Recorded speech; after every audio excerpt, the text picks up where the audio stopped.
Majority. Let's bring in the panel. Joining us now with reaction to these stories and more, Democratic strategist Arshi Siddiqui, founder, CEO, Bellwether Government Affairs, alongside Republican strategist Lisa Camuso-Miller, Senior Vice President, Rock Solutions, host of the Friday Reporter podcast. It's great to see both of you here.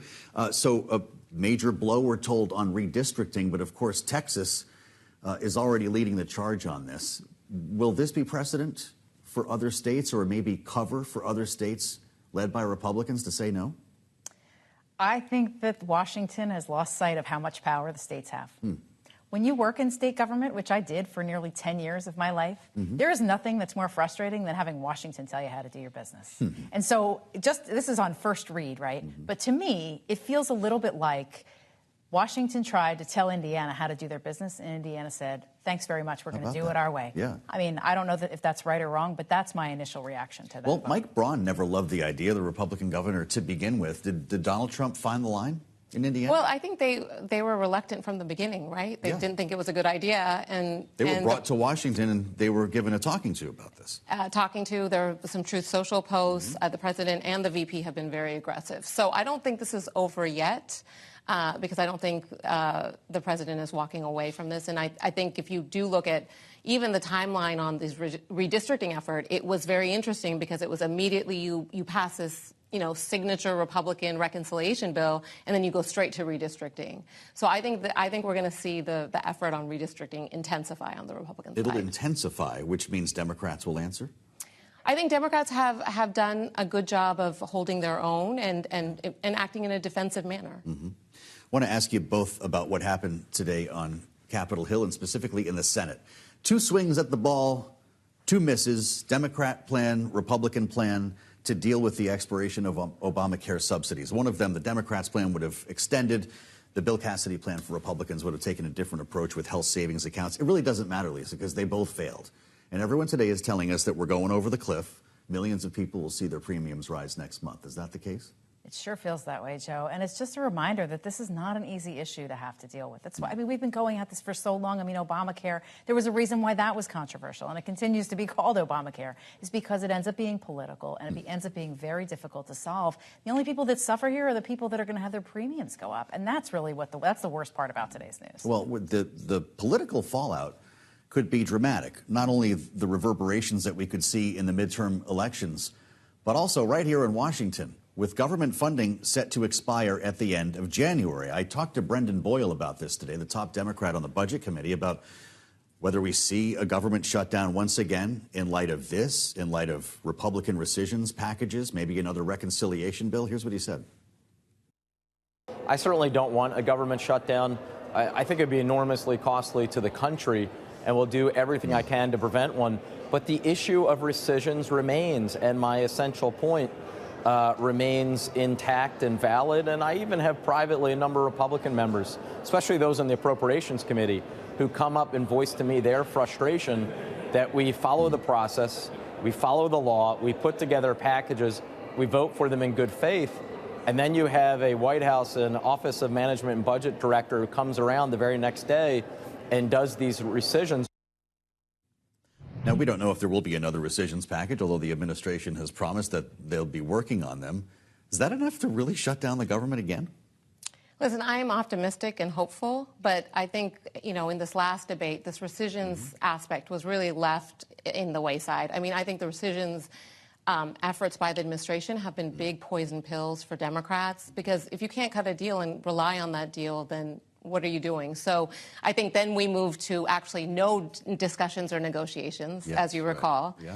Yeah. And now we're in a place where we have another looming deadline. Well, it's interesting because everyone who comes on the air, lawmakers all say, hey, no, there's no appetite for a shutdown. We just went through the longest in history. Americans can't pay the price. But what if we sleepwalk into a shutdown again? If there are that many factions in the House that are giving the Speaker a hard time, Republicans are upsetting Democrats, what are the odds?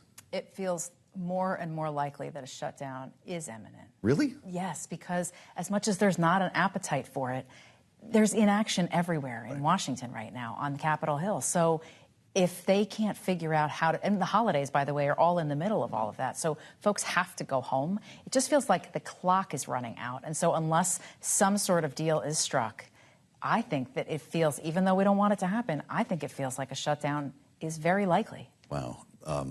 That's scary to hear you say, because you're pretty good at predicting some of these things.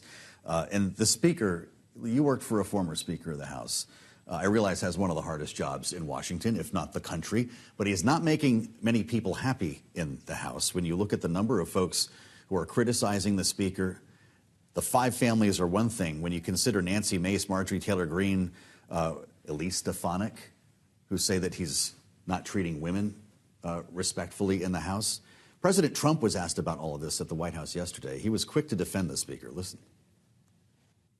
I think Mike Johnson is great. You know, he's had a majority of 2, 3, 4, then back to 2. We actually had 1. So we were 1 heart attack away from disaster. So everybody prayed for everybody's health. I think Mike Johnson's been a fantastic Speaker. I mean, a very hard job because, you know, when you have a small majority. I think Mike Johnson's been a great Speaker. I think few people could have done that job. Speaker of the House knows what it's like to be a heart attack away from disaster. That's been the balance of his career, holding the gavel. Is the president right? Yes, he's right. I know. You're surprised as I am, but Mike Johnson is doing a great job. This is the hardest speakership yet, right? Can you think about a more fractured House?